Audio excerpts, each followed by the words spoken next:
Asian TV channel में आपका स्वागत है। मैं हूं जहीरुद्दीन खान। आप देख रहे हैं धनबाद और आसपास की खबरों के साथ साथ देश के कोने कोने से ताजा तरीन खबरें।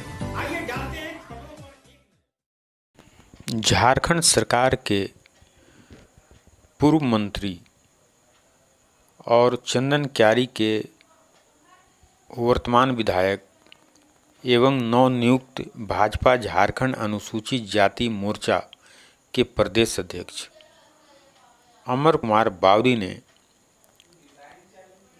वर्तमान सरकार हेमंत सरकार पर जमकर बोला हमला। प्रेस कॉन्फ्रेंस आयोजित कर उन्होंने हमला बोला। आइए सुनते हैं उन्होंने अपने आवासीय कार्यालय चंदन क्यारी में क्या कहा। आपको सीधे लिए चलते हैं अमर बावरी का प्रेस कॉन्फ्रेंस। प्रेस वार्ता में आप सभी मीडिया बंधुओं का स्वागत है। आज भारतीय जनता पार्टी के बैनर तले चंदन क्यारी विधानसभा क्षेत्र में यह प्रेस कॉन्फ्रेंस जो किया जा रहा है, इसके लिए इसके मूल में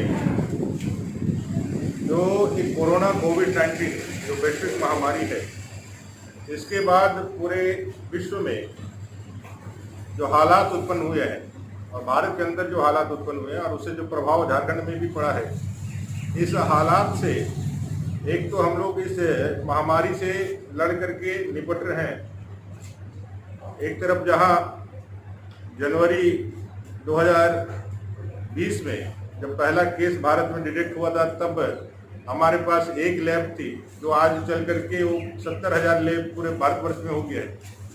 जब पहला केस डिटेक्ट हुआ था उस समय हमारे पास ना पीपीई किट था, ना हमारे पास N95 मास्क थे। हमारे ये सारे इक्विपमेंट्स जो कोरोना से लड़ने के लिए हमारे वॉरियर्स के लिए बहुत ज़रूरी था, इसके बचाव के लिए ज़रूरी था, ये सारे इक्विपमेंट 100% इम्पोर्ट किया जाता था, आयात किया जाता था। आज देश के अंदर 4 लाख के करीब डेली हमारे N95 मास्क हो चाहे फिर पीपीई किट हो से निर्माण हो रहा है और ये बाहर को भी अब निर्यात किया जा रहा है। ये 3 महीने के अंदर हुआ। तो प्रधानमंत्री आदरणीय नरेंद्र भाई मोदी जी, जिनका चमत्कारिक नेतृत्व और जिनका एक वैश्विक प्रयास इस मानव समाज को और सभ्यता को बचाने के लिए इस कोविड-19 में उभर करके आया है, ये भारत के दर्शन को भी दिखलाता है जो वसुधैव कुटुंबकम के मूल मंत्र में विश्वास करती है। वो चाहे इस कोरोना संकट में लड़ाई के लिए जो दवाई की जरूरत थी, जब दवाई नहीं बन रहा था उस समय दवाई की जरूरत उसका हो, या फिर पूरे इतनी बड़ी आबादी को जो विश्व की दूसरी सबसे बड़ी आबादी है, इस देश को इस महामारी से सुरक्षित रखने के लिए जो काम करना हो, उसके लिए उनके प्रयासों को, नेतृत्व को, लॉकडाउन के प्रक्रिया को या फिर बाद में अनलॉकडाउन की प्रक्रिया को, इसमें उनका जो नेतृत्व रहा वो बहुत चमत्कारिक रहा और पूरे विश्व ने इसको सराहा। माननीय मोदी जी ने इस अवसर में जो चुनौती है इसको अवसर में बदलने के लिए उन्होंने आत्मनिर्भर भारत की एक संकल्प और एक विजन देश के सामने रखी है, जिसके तहत 20 लाख करोड़ रुपए का आर्थिक पैकेज यहाँ के जितने भी हमारे जो इस जो कह सकते चुनौती है, जो अर्थव्यवस्था जो डाउन हुई है, अर्थव्यवस्था में जो हम लोगों को कमजोरी आई है कि अर्थव्यवस्था इस लॉकडाउन के कारण जो पूरी तरह से बैठा हुआ था, इसको हम लोग कैसे ओवरकम कर सकते। चाइना जो हमारा सबसे बड़ा जो प्रतिद्वंदी है, चाइना ये अर्थव्यवस्था के दृष्टिकोण से, इकोनॉमी के दृष्टिकोण से भी वो हमारे लिए एक चुनौती है, एक प्रतिद्वंदी है। आज चाइना की स्थिति पूरे विश्व के पटल पर अगर देखें तो अर्थव्यवस्था, इकोनॉमी के क्षेत्र में भी और मानवता के क्षेत्र में भी उसका ग्राफ बहुत डाउन गया है। अब लोग वहाँ रहना नहीं चाहते हैं। इस वैश्विक संकट का एक न एक कारण लोग चाइना को भी मानते हैं। जो चाइना ने किस तरह से वुहान के माध्यम से इस कोरोना महामारी को फैलने में उन्होंने किस तरह से चीज़ों को देखा है।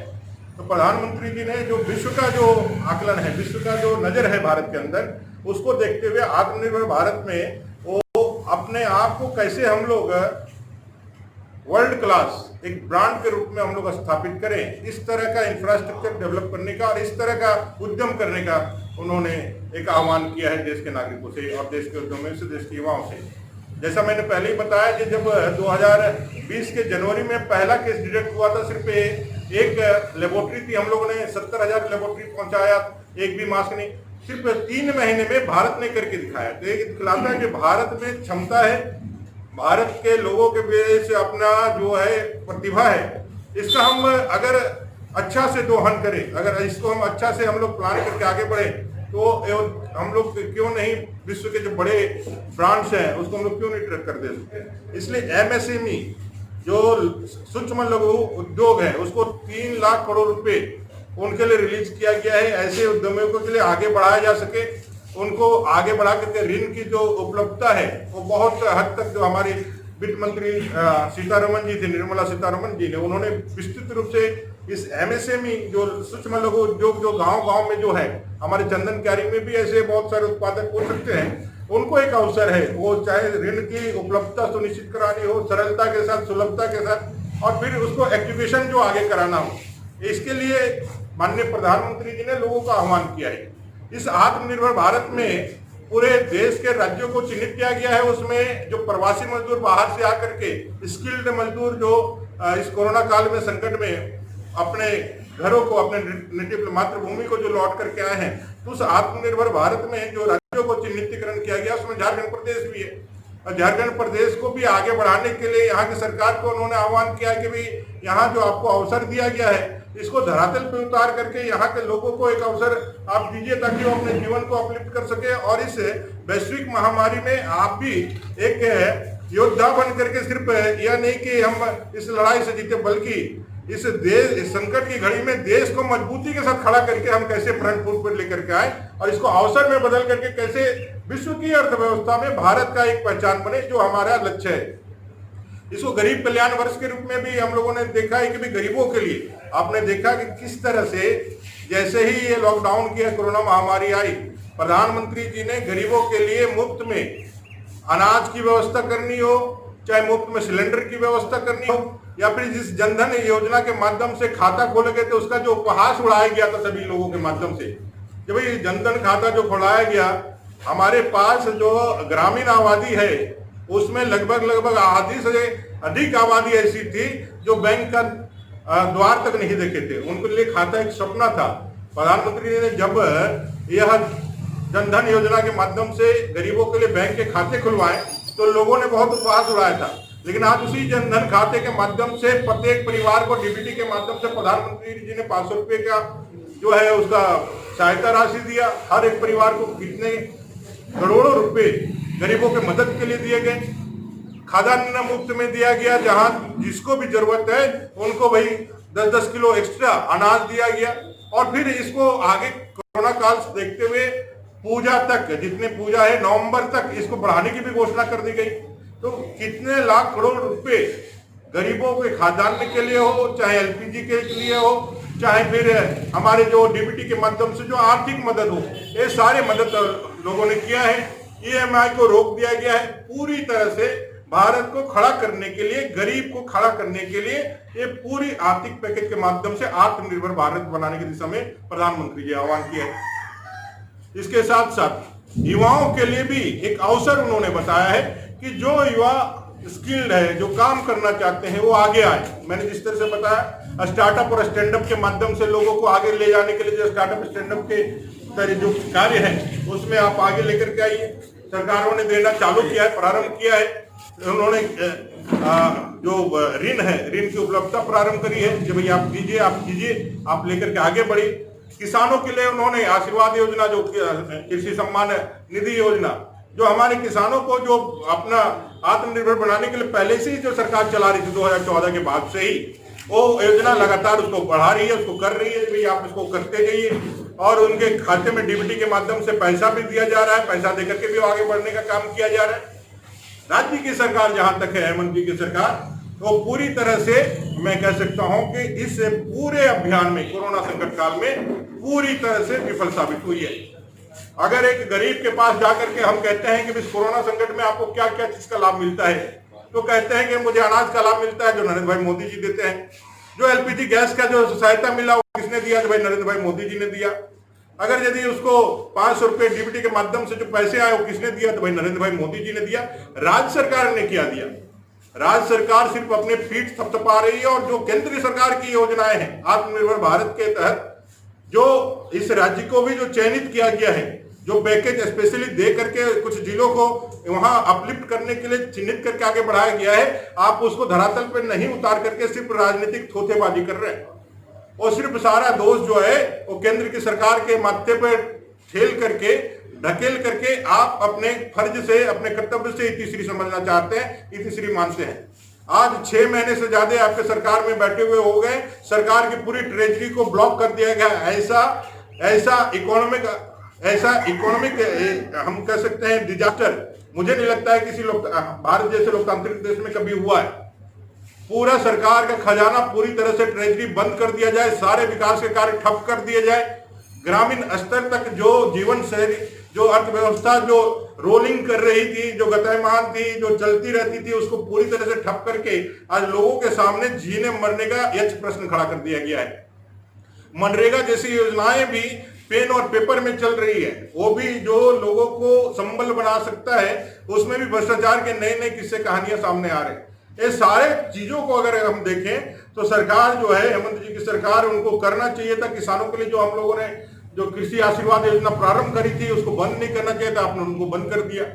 आज बाकी जो चीजों को आपको जो आगे बढ़ करके अपने लोगों के लिए खड़ा होना चाहिए था, आप सिर्फ राजनीतिक कारणों से उसे केंद्र सरकार पे सिर्फ दोषारोपण करके आप अलग हट जाना चाहते हैं और लोगों को यह दिखाना चाहते हैं कि भाई आप करिए। जिस जल जंगल की बात करके, जमीन की बात करके आप सत्ता में आते हैं, जिस वन अधिकार कानून का हवाला दे करके जो टैक्सेस लगाना है, आपने पूरे सदन को चलने नहीं दिया, आपने बवाल काटी सदन के अंदर। आपके भाषण को यदि आप याद करें, आप रिकॉर्ड को देखें तो किस तरह का व्यवहार और किस तरह की भाषा और किस तरह की बोली आपकी थी। आप वही सरकार में आते ही उसी कानून को आपने सिग्नेचर करके दे दिया। आज गांव में अगर महिलाएं यदि वन जो लकड़ियां हैं वो चुनने के लिए जाएगी तो 25% उसको टैक्स देना होगा। यह कानून भी आप लागू कर रहे हैं। लॉ एंड ऑर्डर किस तरह से चरमराई हुई है, दिन रात जहां देखिए वहां घटनाएं घटित हो रही है। दिन दहाड़े मर्डर से लेकर के अपहरण, छिनतई और नक्सलियों का आवागमन चारों तरफ हो गया है। एक भय का वातावरण सिर्फ 6 महीने के अंदर चला गया है।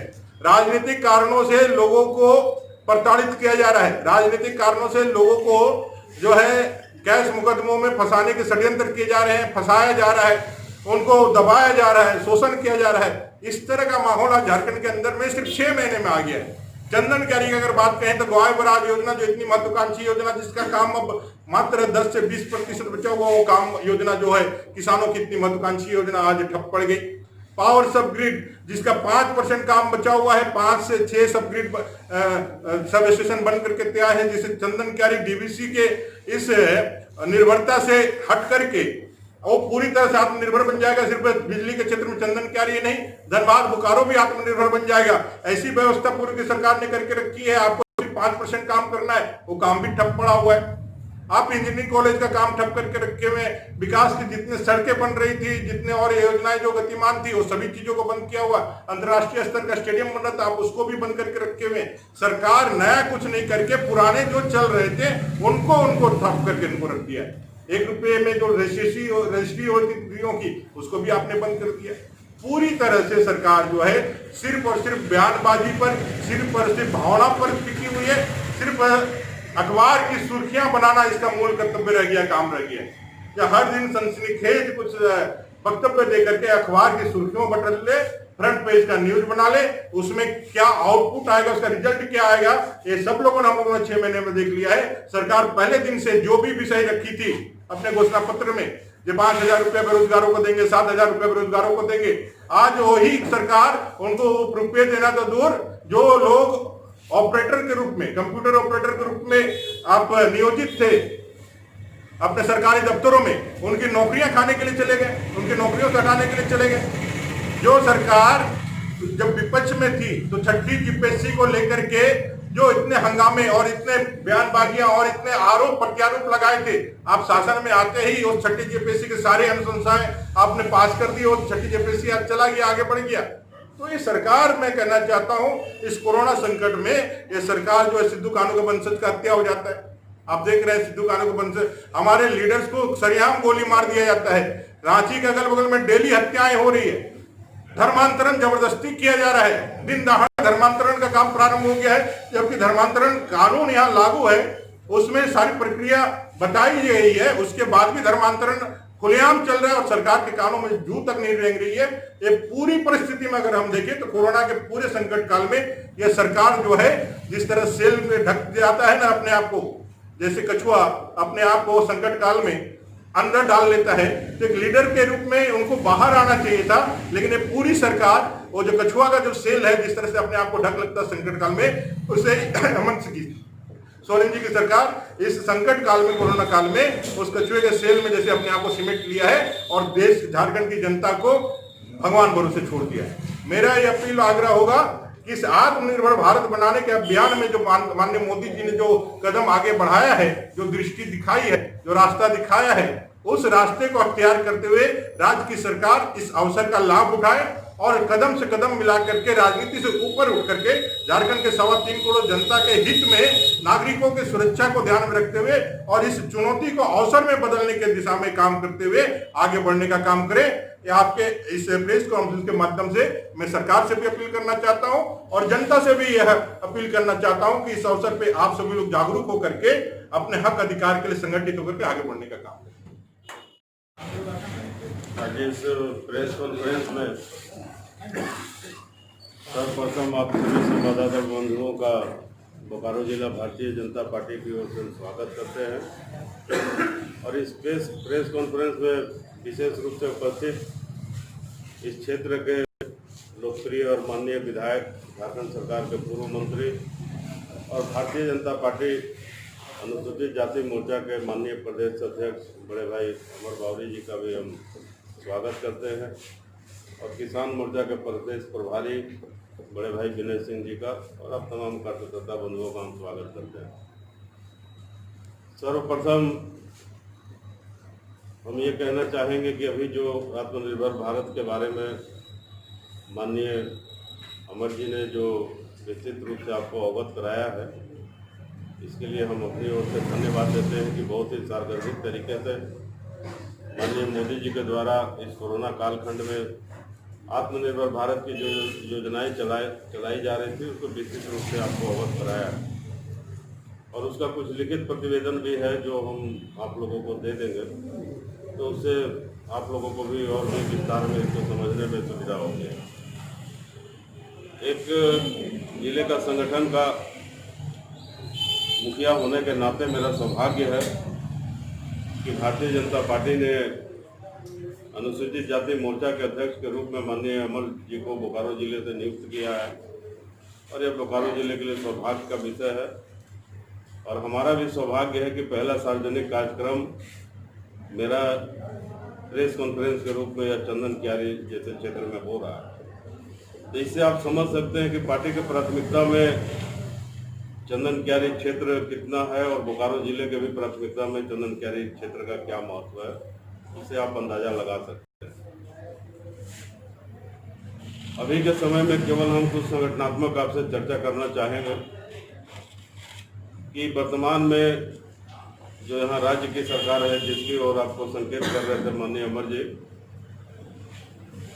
उसको लेकर के भारतीय जनता पार्टी जिला संगठन मुखर रहेगा, क्योंकि यह सही बात है कि जितनी भी योजनाएं राज्य स्तर पर बोकारो जिले में और इस चंदन क्यारी विधानसभा में जो चलाया जा रहा था, जो आज़ादी के बाद हमको लगता है कि ऐतिहासिक काम हुआ था और यह सरकार उसको रोकने का काम कर रही है, तो जिला संगठन इसको सक्रिय होकर के निश्चित रूप से इसका मुखर विरोध करेगा।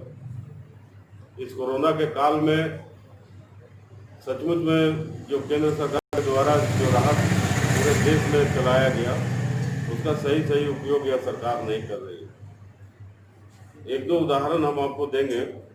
जैसे पूरे राज्य में लॉकडाउन है और इस लॉकडाउन के कारण जो भी प्रभावित लोग हैं, उसके लिए यह सरकार, केंद्र सरकार काफ़ी योजनाएं चला रही है। लेकिन आपको एक छोटा सा हम उदाहरण देंगे कि उसमें जो हमारे विश्वकर्मा सेक्टर के लोग हैं, हम लोग मानते हैं कि विश्वकर्मा सेक्टर में जैसे नाई समाज के लोग हैं, कुम्हार है, बढ़ई है, लोहार है, जो ना वो मालिक है ना मजदूर है, वो अपना काम स्वयं करते हैं।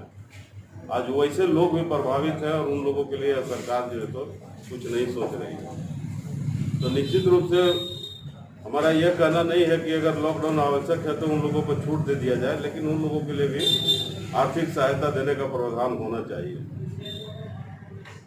बाकी सब अमर जी ने बताया है। हम केवल इतना कहना चाहेंगे कि बोकारो जिले में भारतीय जनता पार्टी के संगठन को अपने जो भी अग्रज जिला अध्यक्ष रहे हैं, हमारे प्रखंड के अध्यक्ष रहे हैं, या तमाम कार्यकर्ता अपने अपने तरीके से उसको आगे बढ़ाने का काम किए हैं। हमारा पूरा प्रयास होगा कि सभी नए पुराने कनिष्ठ वरिष्ठ और अपने जनप्रतिनिधियों का सहयोग लेकर के संगठन को गतिशील करें और जो यह निकम्मी गूंगी बहरी सरकार झारखंड में है वो झारखंड के प्रति आम लोगों को सचेत करें और इस सरकार के विरोध में हम आवाज़ मुखर करें। हम प्रयास करेंगे कि हमारा संगठन उस दिशा की ओर अग्रसर हो। यही आज के दिन में हमको लगता है कि काफ़ी है। बाकी विषय अमर जी ने बताया है और भी समझने के लिए यह जो आपको ऐसे तो इसका हम लोग संकलन किए हैं 12 पेज का कुल आत्मनिर्भर भारत के तहत जो केंद्र सरकार के द्वारा 16 योजनाएं चल रही है, उसके अलावा जो मजदूरों के लिए योजनाएं चल रही है, कृषकों के लिए चल रही है, इस सब का इसमें उल्लेख है। तो आपको और दिन के लिए भी हमको लगता है कि यह जो पूरा विवरण है और दिन के लिए भी आपको यह उपयोगी होगा और आप चाहें तो इसको सीरीज में भी धीरे धीरे भी समय समय पर निकाल सकते हैं। एक संवाददाता होने के नाते आप लोग समाज के जागरूक एक नागरिक भी हैं और पूरी जानकारी रहेगी तो समय समय पर जब इसके प्रति आप सरकार को आगाह करेंगे, आम जनता को आगाह करेंगे, तो हमको लगता है कि सही दिशा में सरकार भी काम करेगी, आम जनता भी जागरूक होगी। इसी बातों के साथ हम विलम्ब से आए, इसके लिए आप लोगों से हम क्षमा प्रार्थी हैं। बहुत बहुत धन्यवाद। विनय कुमार सिंह, भारतीय जनता पार्टी के द्वारा नवनियुक्त किसान मोर्चे का प्रदेश प्रभारी। भारत जो है गांव का देश है और यह किसानों का देश है। किसान देश की अर्थव्यवस्था का रीढ़ है और किसान पूरे राष्ट्र को खिलाने वाला ऐसा यह एक समुदाय है। भारतीय जनता पार्टी के केंद्रीय नेतृत्व किसानों के कल्याण के लिए, उनका चौतरफा उत्थान के लिए जो कुछ बेहतर अच्छा से अच्छा कर सकती है उसके लिए कर रही है।